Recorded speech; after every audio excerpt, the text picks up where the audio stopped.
प्यारे दर्शकों नमस्कार। दर्शकों एक बार पुनः स्वागत है गुरु कृपा एकेडमी में। आज हम बात करने वाले हैं उत्तराखंड एलटी हिंदी के लिए। आज हम हिंदी साहित्य के इतिहास के इस श्रृंखला में दूसरी वीडियो में आज सेकेंड वीडियो में आज हम पढ़ेंगे भक्तिकाल।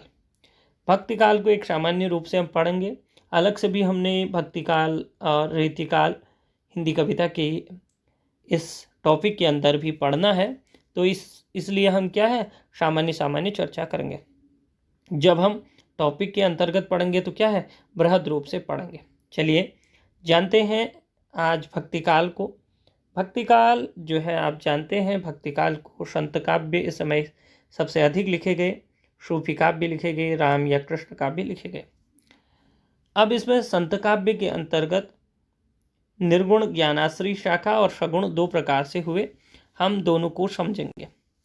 संत काव्य निर्गुण ब्रह्म की उपासना का काव्य है, जिसमें ज्ञान तत्व की जो है प्रमुखता है। शंकराचार्य का अद्वैत दर्शन इसका प्रमुख दर्शन है, इसका आधार दर्शन है। संत काव्य धारा पर उपनिषद, नाथपंथ, सिद्ध संप्रदाय, इस्लाम धर्म तथा सूफी दर्शन का भी प्रभाव देखा जा सकता है। जैसे ब्रह्म, जीव, जगत और माया संबंधी विचार उपनिषद से, योग साधना नाथपंथियों से, और एक ईश्वर जो बात है वह भावना इस्लाम से, वैदिक कर्मकांडों का विरोध बौद्ध धर्म से, प्रेम की प्राचुर्य भावना सूफी दर्शन से प्रभावित है। भक्ति भावना के साथ सामाजिक सुधार और जन जागरण संत काव्य की प्रमुख क्या थी, विशेषता थी। यह आपके लिए एक अत्यधिक जो है वो सरल भाषा में मैंने प्रयास किया। इसमें हम सबसे पहले जिसे जानते हैं वह है कबीरदास। कबीरदास रामानंद के शिष्य कबीर संत काव्य अथवा निर्गुण ज्ञानाश्रय शाखा के प्रतिनिधि कवि हैं। इनके अतिरिक्त दादू दयाल जिन्हें बोला जाता है, सुंदरदास, रैदास, पलटू साहब, गुरु नानक, भीखा साहब, सहजोबाई और दयाबाई, इसके अलावा प्रमुख संत कवि हुए हैं। ये सभी कवि समाज के पिछड़े वर्ग से संबंधित रहे हैं या इनकी बात कहने वाले हैं।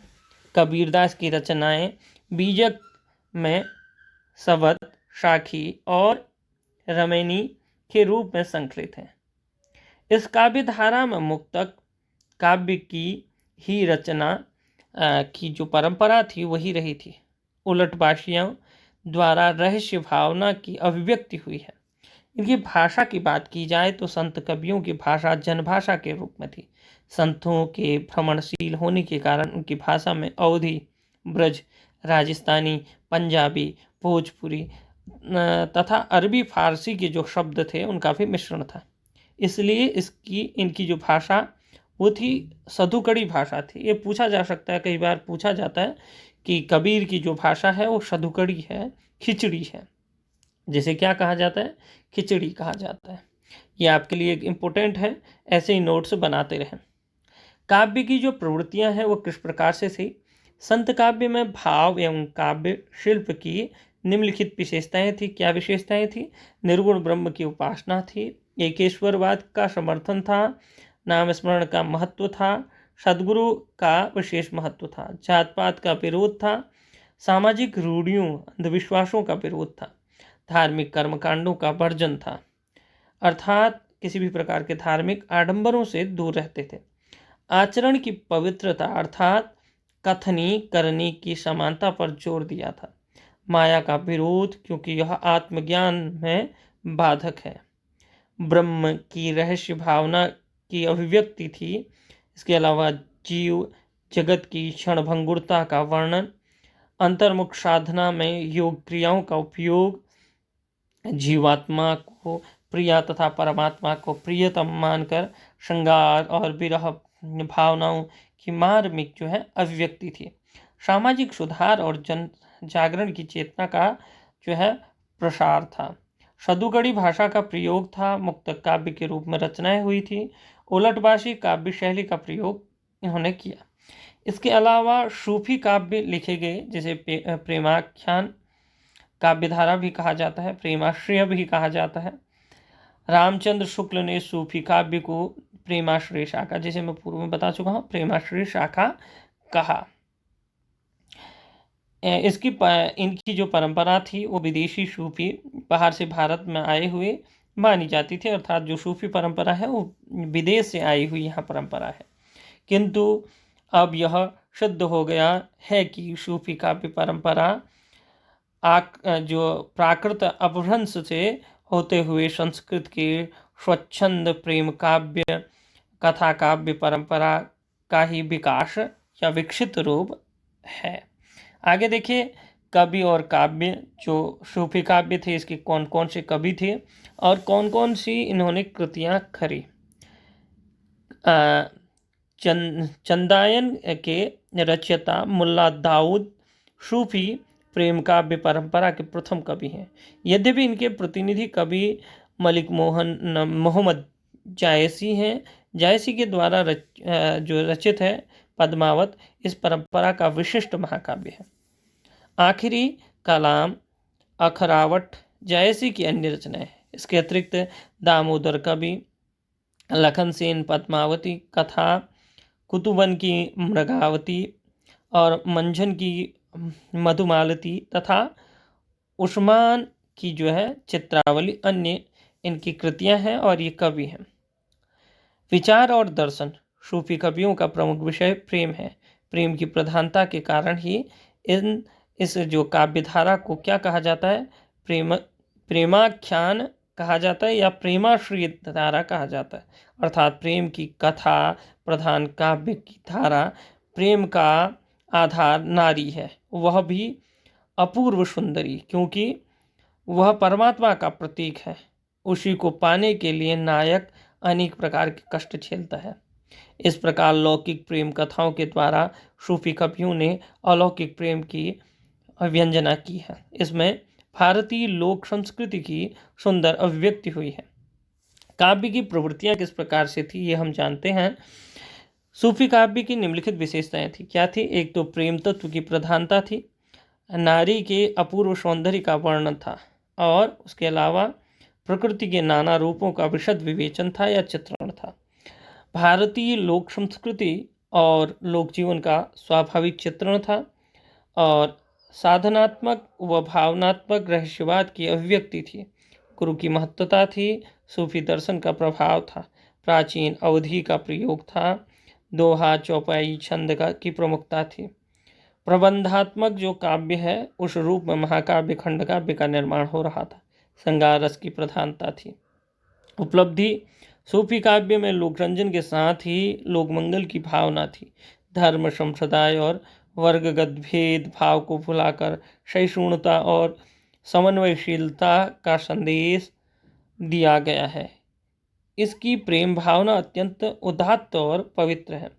आचार्य रामचंद्र शुक्ल क्या कहते हैं? वो कहते हैं कि प्रेम स्वरूप ईश्वर के सामने लाकर सूफी कवियों ने हिंदू मुसलमान दोनों को मनुष्य के सामान्य रूप को दिखाया और भेदभाव के दृश्यों को हटाकर पीछे कर दिया।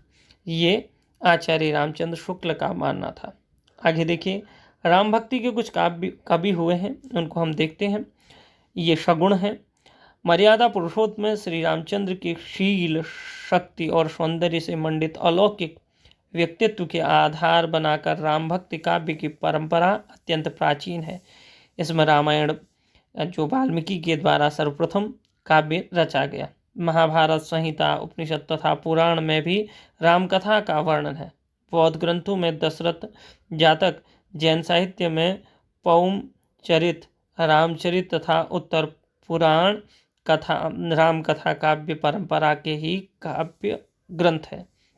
बंगला में कृतिवासी की रामायण, तमिल में महाकवि कंब की रामायण, तेलुगु में रंग रामायण, मराठी में स्वामी एकनाथ की भावार्थ रामायण, असमिया में पद रामायण तथा गुजराती में विष्णुदास की रामकथा रामकाव्य परंपरा की उल्लेखनीय रचनाएं हैं।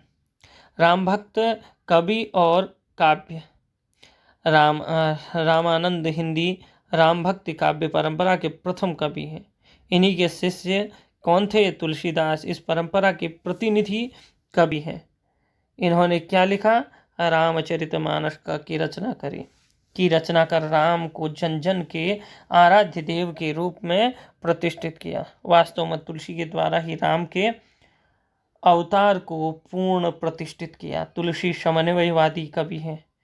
उन्होंने राम और शिव को एक दूसरे का भक्त बताकर शैव और वैष्णव संप्रदाय के बीच वैमनस्य की जो भावना थी वो समाप्त करके एक महान योगदान दिया।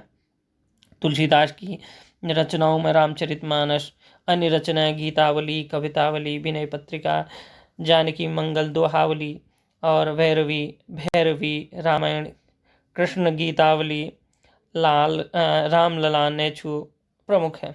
राम भक्त काव्यधारा के अन्य कवियों में अग्रदास, ईश्वरदास, नाभादास, सेनापति उल्लेखनीय है।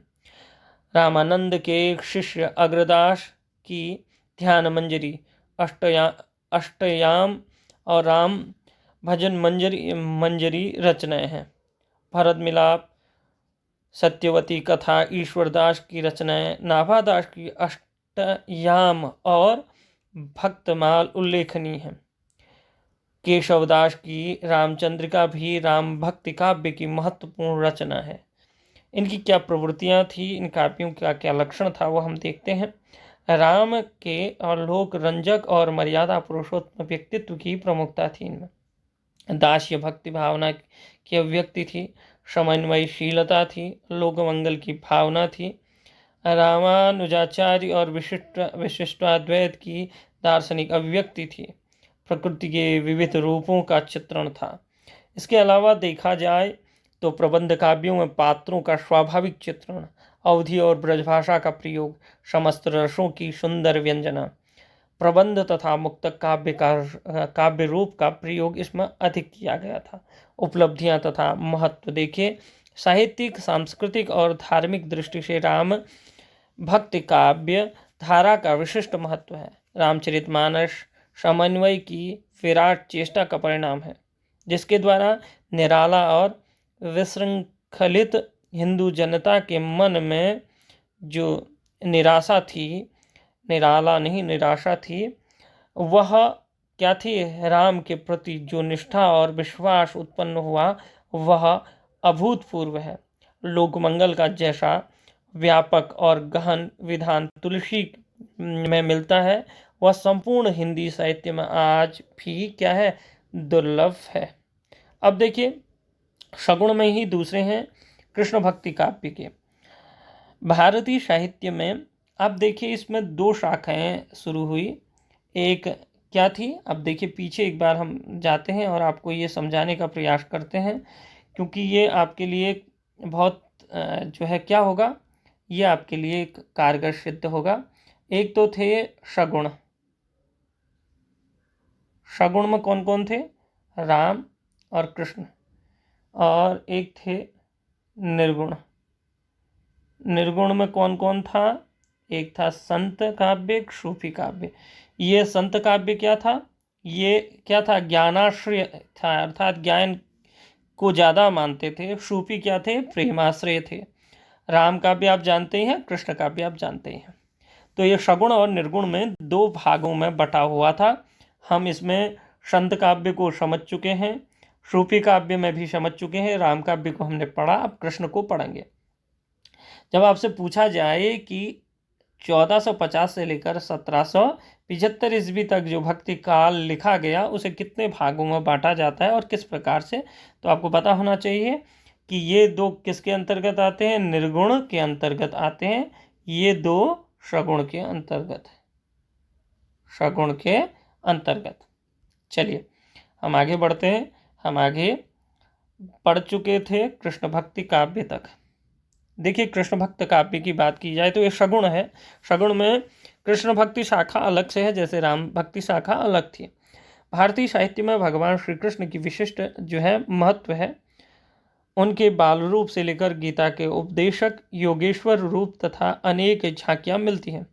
वे भगवान विष्णु के पूर्णावतार माने जाते हैं और भक्ति काल में वल्लभ संप्रदाय, निम्बार्क संप्रदाय, हरिदास संप्रदाय और चैतन्य संप्रदाय, गौड़ संप्रदाय आदि के अंतर्गत कृष्ण भक्त कवियों के काव्य रचना उन्होंने की। बल्लभाचार्य जो थे, बल्लभाचार्य का पुष्टि मार्ग माना जाता है। वल्लभ संप्रदाय के जो संस्थापक थे आचार्य वल्लभाचार्य पुष्टि मार्गीय भक्त के प्रवर्तक हैं। इनका दार्शनिक आधार शुद्धाद्वैत दर्शन है। भगवान कृष्ण भगवत कृपा को ही पुष्टि कहा जाता है। राम अनुजाचार्य ने भी ईश्वर की कृपा को भक्ति का आधार बताया है। गीता में श्री कृष्ण भी यही कहते हैं, सर्वधर्मान परित्यज्य मामेकम शरणम व्रज। अष्टछाप के कुछ कवि हुए हैं, इनको आपको पता होना चाहिए, यह हम आज बात करेंगे। जिन 8 कृष्ण भक्त कवियों को गोस्वामी विठलनाथ, एक मिनट, ये देखिए, विठलनाथ ने अपने आशीर्वाद दिया, वे अष्टछाप या अष्टसखा कवि कहलाए। इसमें सूरदास, कुंभकदास, परमानंददास, कृष्णदास श्री वल्लभाचार्य के शिष्य थे। शेष 4 गोविंद स्वामी, नंददास, चीत स्वामी और चतुर्भुज दास गोस्वामी विठलनाथ के क्या थे? शिष्य थे। यहाँ देखिए अष्टछाप के जो कवि हैं उसमें है सूरदास, परमानंददास 2, नंददास 3 और गोविंददास 4, चीतदास 5, चतुर्भुज दास 6, कुंभकदास 7। एक आगे की उसमें होंगे, चलिए वो हम बात करेंगे। अष्टछाप के जो कवि पूछेंगे तो आपको पता होना चाहिए कौन कौन है, वैसे ऊपर भी लिख रखे हैं। सूरदास की सूरसागर साहित्य लहरी इनकी कृति है। और परमानंद दास की बात की जाए तो परमानंद सागर इन्होंने लिखा। नंददास ने 4-5 से भी ज़्यादा इन्होंने कृतियाँ लिखी। रास पंचाध्यायी, रास मंजरी, रूप मंजरी, प्रेम मंजरी, मान मंजरी और नंददास पदावली। गोविंद स्वामी की पदावली और चीत स्वामी की पदावली है इनकी भी। चतुर्भुज दास की दानलीला, कीर्तिनावली और कुंभकदास की जो है पदावली में पद संग्रह, ये इनकी कृतियां हैं। इसके बाद देखा जाए तो पीछे संभव तो यही है 1 2 3 4 5 6 7। एक कवि इसमें कौन नहीं है यह देखते हैं। सूरदास यहाँ है, हाँ, कुंभकदास इसमें नहीं है, कुंभकदास भी है। परमानंददास, कृष्णदास, इसमें कृष्णदास नहीं है। तो ये वल्लभाचार्य जी के क्या थे? शिष्य थे। ये 4 और शेष जो है जो 4 बचे, क्योंकि कृष्णदास की कोई कृति नहीं थी होगी, इसीलिए इन्होंने नीचे उद्धरण नहीं किया है। इसलिए आपको अष्टछाप के जो कवि हैं वो पता होनी चाहिए।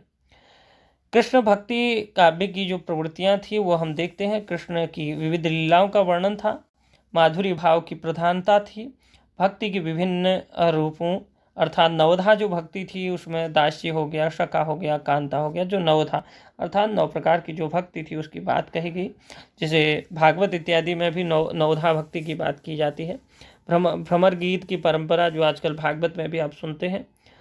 और इसके अलावा संयोग की अपेक्षा विप्रलभ श्रृंगार का जो है विस्तृत वर्णन ब्रजभाषा का प्रमुख काव्य भाषा के रूप में इन्होंने स्वीकार किया। गीति शैली में संगीत प्रधान पद रचना इन्होंने करी, मुक्तक काव्य की रचना करी, संप्रदाय प्रभावित काव्य रचना करी, नवीन दार्शनिक मतों की स्थापना करी। उपलब्धियां और महत्व की बात की जाए तो एक बार इस पर एक नज़र हम दौड़वाते हैं। कृष्ण भक्ति काव्य आनंद और उल्लास का काव्य है।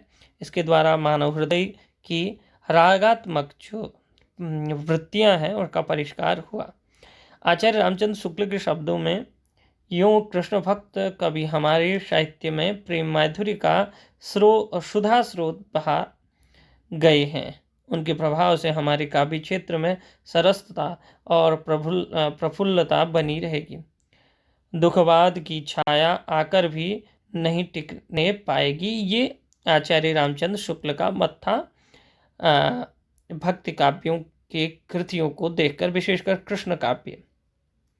प्रिय दर्शकों, अगर आपको हमारा काम अच्छा लगा तो ज़रूर इस चैनल को सब्सक्राइब करें, लाइक शेयर कमेंट करें। नमस्कार, धन्यवाद।